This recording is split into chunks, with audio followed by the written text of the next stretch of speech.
bom? E aí, como eu prometi a vocês, estou aqui com o professor Zezito. Ele que é reconhecido não só aqui no estado de Alagoas pelo trabalho que ele faz, mas em todo o país, eu acho que até fora do país. Ele não me contou, mas sabe, sempre tem passarinhos a nos contar. E aí, primeiro, gostaria já de iniciar lhe agradecendo, professor, de ter aceitado esse convite, de estar aqui com a gente para falar de um tema tão importante que traz esse mês de novembro, que é a consciência negra. Há tantos anos a gente precisa de consciência, né? Mas a gente vai ter esse dia até que a gente veja que a coisa realmente melhorou, e eu dizia no primeiro bloco, não é?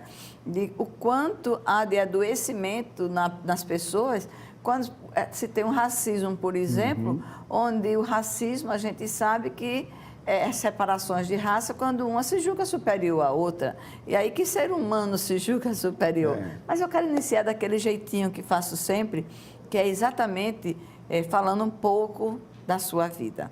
Então, como tudo começou, né? Aquela origem, pai, mãe, irmãos, onde nasceu, um pouquinho da sua história para a gente chegar até a nossa programação.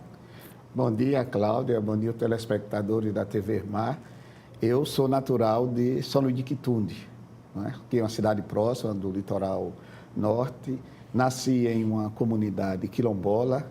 Na época tinha o nome de Cabeça de Porco, né? Hoje é Santa Cruz. Os meus pais eram lavradores, literalmente lavradores, que pegavam no cabo da enxada, né? No cabo da estrovenga. Meu pai chamava-se Raul Vital de Araújo e minha mãe Jacina Miguel. Coincidentemente, toda a minha vida, desde a minha infância até hoje, como profissional, ela foi diretamente voltada para a questão negra. Primeiro que eu nasci em uma comunidade quilombola, não é? Segundo, que até o nome dos meus familiares perpassam também pelos nomes de origem africana, como é o caso de minha mãe, que tem o nome de Bago, como é o caso... O nome da mãe? O apelido, né, que tem o nome de Bago, meu tio... E o que significa? Olha, não tem nenhum significado. São adágios que eles resolveram colocar, porque era comum na nossa comunidade. Degum, que era um outro nome, Bigô, que é um outro nome, e Abá. São todos nomes da cultura Ambundo, especificamente do grupo étnico Ambundo, do qual eu descendo vindo do continente africano, que faz parte do grupo linguístico Banto, né? Então, eu tenho uma origem muito localizada. Eu saí de lá com 6 anos de idade, vim aqui para Maceió, morei, fui interno num colégio, Juvenópolis, né? Fiz o ensino primário lá e fiz o ensino fundamental lá no Instituto de Educação, no qual nós nos conhecemos lá, né? Tivemos a sorte. Prazer de conhecer o professor Zezito, exatamente no Instituto, né? De Educação. Ali no CEPA, que eram grandes escolas, né? Depois Supor Moreira. Quer dizer, eu antes estudei em escola particular, mas eu me lembro que o maior desejo de uma criança e de pais naquela época é conseguir uma vaga no CEPA. Precisava, inclusive, da ajuda política, não era? Para poder chegar. Era verdade, porque eram excelentes escolas, né? E concluí o ensino médio no Escola Moreira e Silva, né? Então, toda a minha vida lá. Agora, eu comecei também essa minha experiência de militância social lá mesmo no Instituto de Educação, quando eu fui eleito vice-presidente do nosso Grêmio lá, que tinha o Grêmio, né? E depois fui eleito vice-presidente do Conselho dos Estudantes do CEPA. Então, eu tive sempre, desde a minha adolescência, que eu tive essa prática dessa militância. Quer dizer, ou seja, já tem no sangue a liderança, não é? Que ela, você vê tão novinho já brotava, já tinha essa...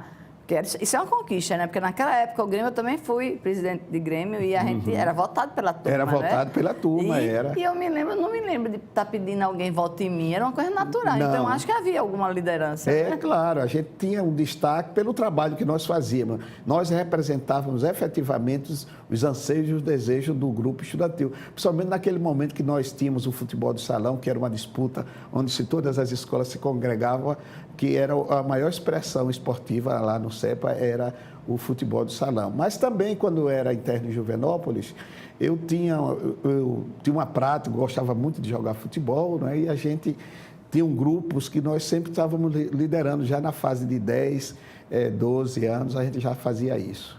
E aí me diga, desde a sua experiência em Juvenópolis, normalmente as pessoas não têm a certeza do que significa ser interno.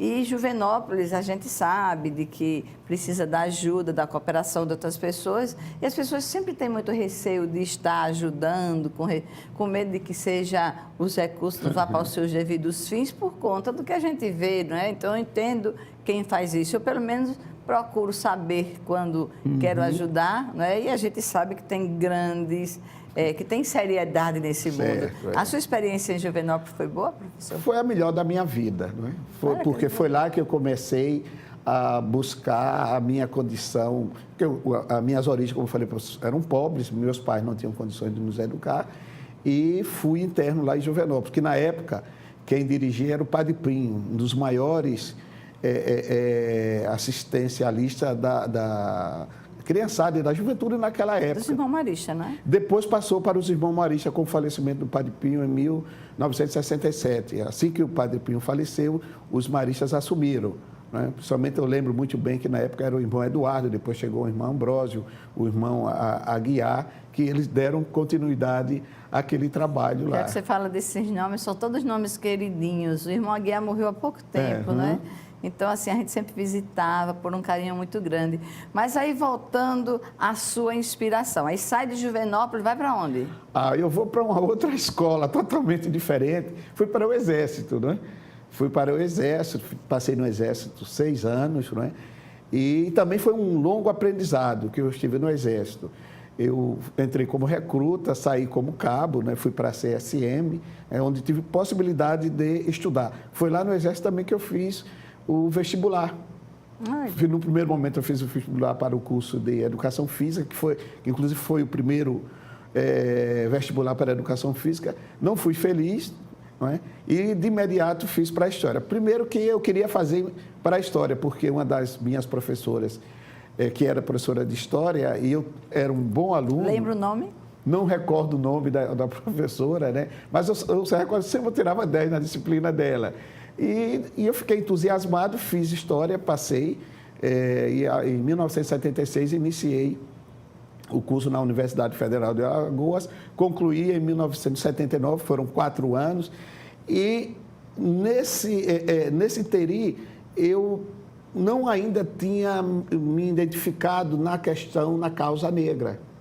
Eu era negro, evidentemente, percebia que em alguns momentos as pessoas me tratavam como negro e eu tinha repulsa, porque eu não tinha consciência política.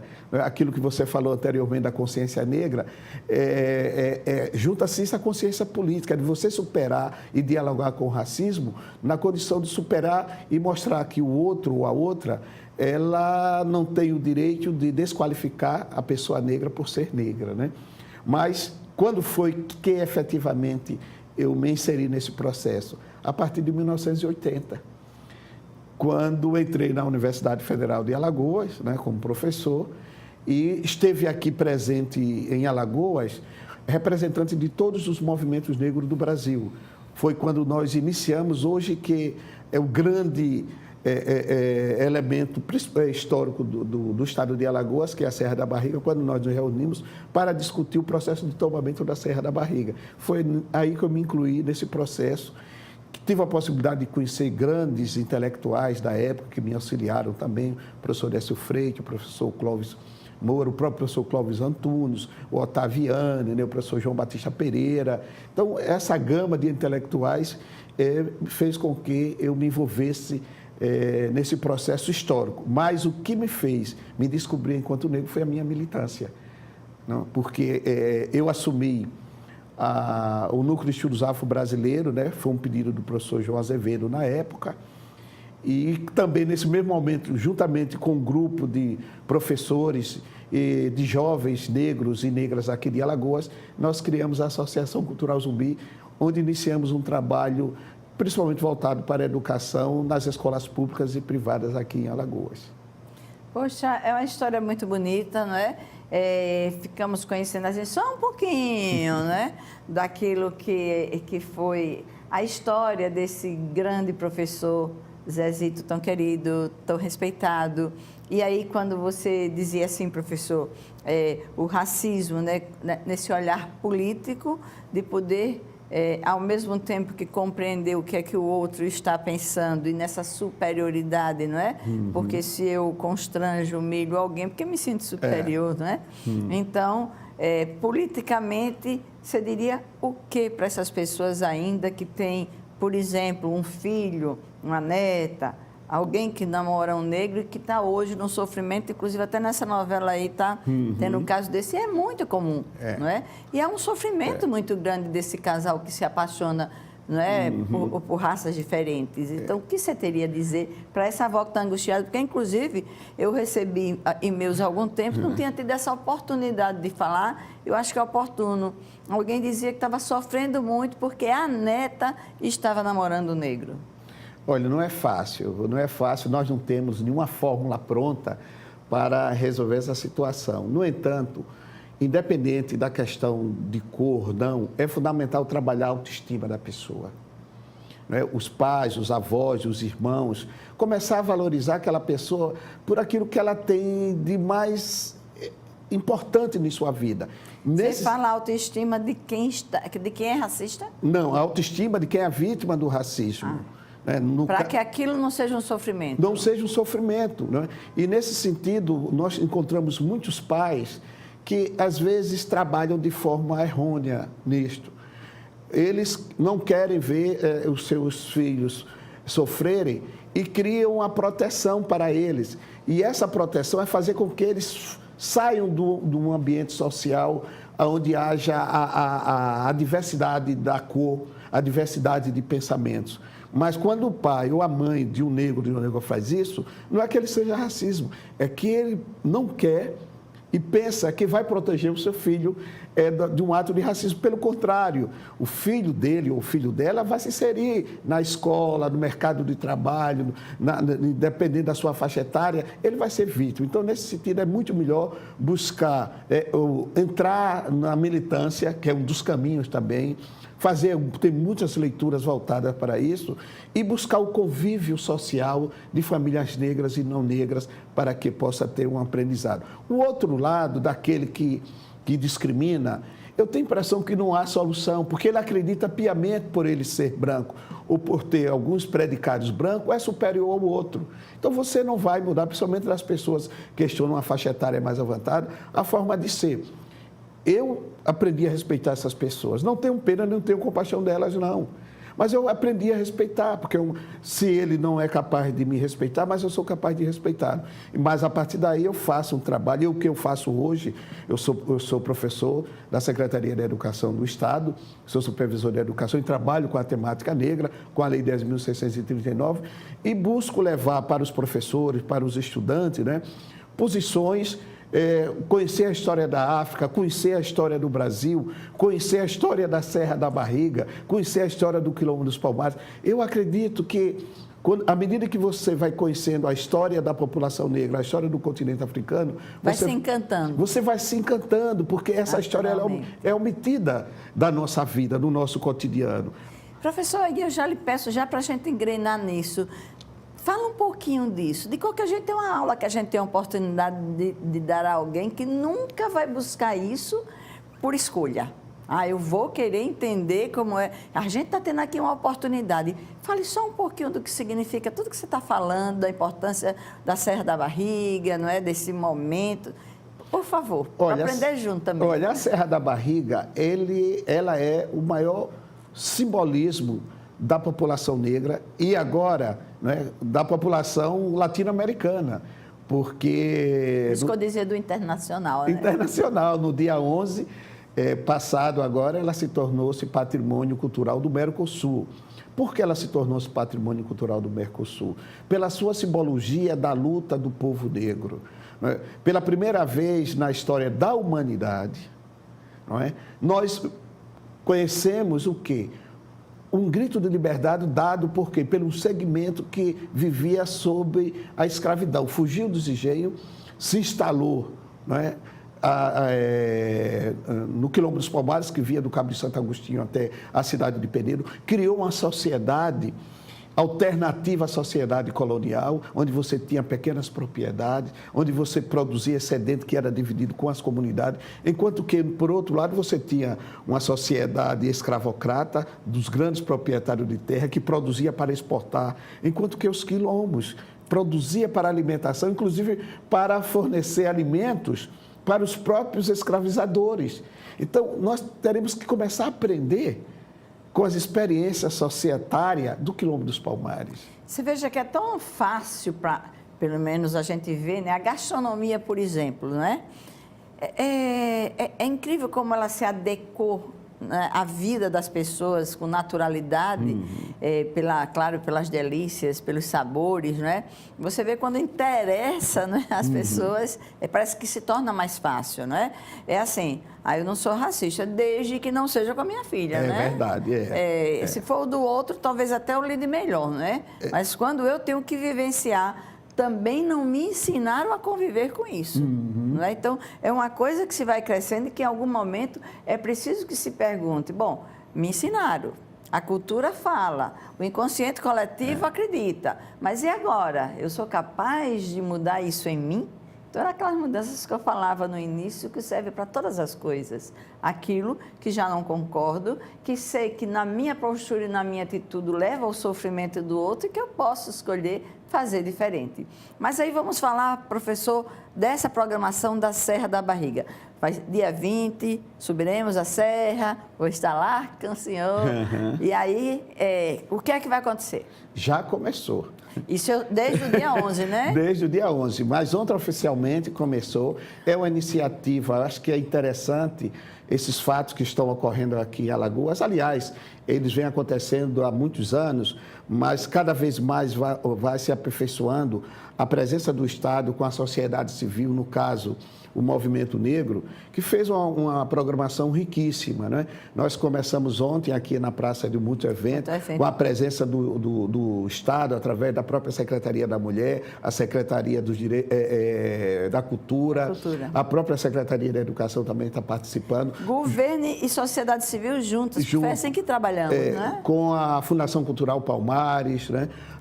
O próprio Ministério da Educação, com o Movimento Negro, através dos APN, do Anajô, né? Dos grupos tradicionais de religiões de matriz africana, enfim, todo o Movimento Negro está mobilizado para isso, para que possamos fazer duas coisas que são importantes, Cláudia, neste momento. Primeiro, é trazer uma discussão política para a questão negra no Brasil. É isso que nós estávamos discutindo anteriormente. Qual a situação do negro do Brasil? Que dificuldade tem na área da educação, na área do trabalho, na área de saúde, na área da cultura? E, por outro lado, mostrar a diversidade e a grandeza dos aspectos culturais de matriz africana que nós temos aqui em Alagoas e no Brasil, que está vindo também. Isso aí vem, nós temos palestra, nós temos mesa redonda, nós temos seminário, tanto aqui na cidade de Maceió, quanto na cidade de União dos Palmares. E para culminar, nós vamos ter a possibilidade de termos a grande cantora baiana, Margareth Menezes, que vai fechar o show lá em União dos Palmares, em homenagem e a celebração dos quilombolas que foram assassinados lá na Serra da Barriga. Mas vamos lá, para a programação de horário, porque inclusive tem muita gente querendo ir, não é? Então, para ir para a Serra da Barriga, que horas começa, o que vai encontrar lá, um pouquinho para aquelas pessoas que desejam. As celebrações e os rituais começam às 4 horas da manhã, quando as várias religiões de matriz africana vão fazer os seus rituais lá na Serra da Barriga, pedindo permissões aos inquis, aos orixás, que nos protejam para que celebremos esse 20 de novembro. Haverá muitos transportes, tanto os particulares como os públicos, que irão sair da Serra da Barriga. O acesso à Serra da Barriga, ele será monitorado pela nossa polícia, porque é realmente para evitar acidentes. E depois, a partir das 8 horas da manhã, nós teremos várias apresentações artísticas culturais na Serra da Barriga. O governador do estado vai estar lá também presente. Ele vai assinar uma ordem de serviço para iniciar o calçamento, né? De de acesso à Serra da Barriga. Haverá a fala das lideranças negras e embaixo, na cidade de União dos Palmares, na Praça Basiliano Sarmento, nós teremos várias apresentações culturais dos grupos locais também. Mas não se encerra no dia 20. Não é? A Secretaria da Educação, através da SUPED, nós teremos algumas atividades para os professores da rede. Me permita só um pouquinho aqui interromper. Qual é a hora que a Margarete canta? Às 19 horas. Antes nós teremos, inclusive, grupos culturais, tanto de reggae quanto de samba, né? A tribo de Já também irá apresentar-se a partir das 18 horas. Então, nós teremos uma gama de apresentações, tanto de artistas locais, quanto de artistas convidados pela Fundação Cultural Palmares, pelo Governo do Estado e pela Prefeitura Municipal de União dos Palmares. É para sair rica de cultura, né? Porque é um trabalho... Prefeitura Municipal de União dos Palmares, Governo do Estado, Prefeitura Municipal de Maceió também está envolvido, não é? Fundação Cultural Palmares, o Ministério da Educação e o Movimento Negro, que é a razão maior de todas essas manifestações culturais que acontecerão em todo o estado de Alagoas. Pois bem, mas aí você estava contando que ainda tem continuidade, porque os professores continuarão a fazer o trabalho ainda sobre essa consciência. Ah, sim, nós temos tanto lá em União dos Palmares, como algumas universidades aqui, particulares e públicas, continuam com esse debate. Eu quero só lembrar que esses debates, eles não se restringem apenas ao 20 de novembro. Nós, enquanto educadores, permanentemente nós estamos fazendo essas atividades. Inclusive, nós lançamos, através da Secretaria de Educação, um concurso para personalidades negras locais, que é um trabalho que está sendo desenvolvido por alunos e professores do ensino médio, para que produzimos um vídeo sobre a vida de determinadas personagens negras existentes no município, para que isso possa fazer parte do acervo e parte do material didático e paradidático estudado nas escolas da rede pública estadual do nosso estado. Isso é muito importante. Eu sempre digo que processo educativo, que é o único que transforma, é começo, meio infinito, né? É verdade. Não tem fim. E aí, é claro que dentro desse aprendizado, vocês estão falando também das grandes mulheres, por exemplo, do Aquatune, né? Da avó materna de Zumbi. É Sabrina, se eu não me engano, a mãe de Zumbi, não é? Porque eram 3 filhas, não é? Ganga... Nós tivemos 3 grandes líderes. A Aquatune, que eu digo que foi a fundadora. Ela foi a fundadora do Quilombo, a princesa Aquatune. Mas eu gosto muito da história de que ela comandou 10 mil homens no exército. Isso não é muito não, né? Olha, toda a história tem sua parte de verdade, tem sua parte de mito. Evidentemente que nós não tínhamos um mucambo que tinha esse grande número de... Mas disseram que quando ela era princesa na África, aí ela comandou, depois foi que ela foi... Na África ela foi uma grande líder, tanto ela como a Rainha Nzinga. A Rainha Nzinga comandou mais de 50... Nzinga, né? Ou Zinga, né? Comandou mais de 50 mil homens. Ela lutou diretamente com o exército português e com o exército holandês. Homens? Mais de 50 mil homens. Eu estava aqui me gabando de que ela tinha estado à frente de 10 mil homens, mas existe a Nzinga que comandou mais de 50 mil homens. A Rainha Nzinga, evidentemente que a Aquatune fazia parte do exército. A Rainha Nzinga, o que ela tinha a ver com a Aquatune? Era da mesma... do mesmo grupo étnico, lá do Ndongo, que é a atual Angola, né? E ela veio na condição de escravizada para o Brasil, né? E aqui ela conseguiu fugir dos engenhos e organizou o Quilombo dos Palmares. Logo, a sua morte, quem assumiu foi Gagazumba. Mas quer dizer que quem organizou o Quilombo Palmares foi a Aquatune? A Aquatune, que é a avó materna de Zumbi. Não, ela não tem nenhuma relação... Mas dizem, né, na história tem essas contradições? Não é contradição, porque o conceito de família nossa, ocidental, é totalmente diferente do conceito de família africana. Então, a família era uma família consanguínea. Independente de você... Disseram que, vamos dizer assim, que eu tive acesso, né? Que a Quatune, ela teve 3 filhas, que era Ganga, esqueci a do meio, e Sabrina, que era mãe de Zumbi. Nada a ver. Não tem nada a ver. Oh.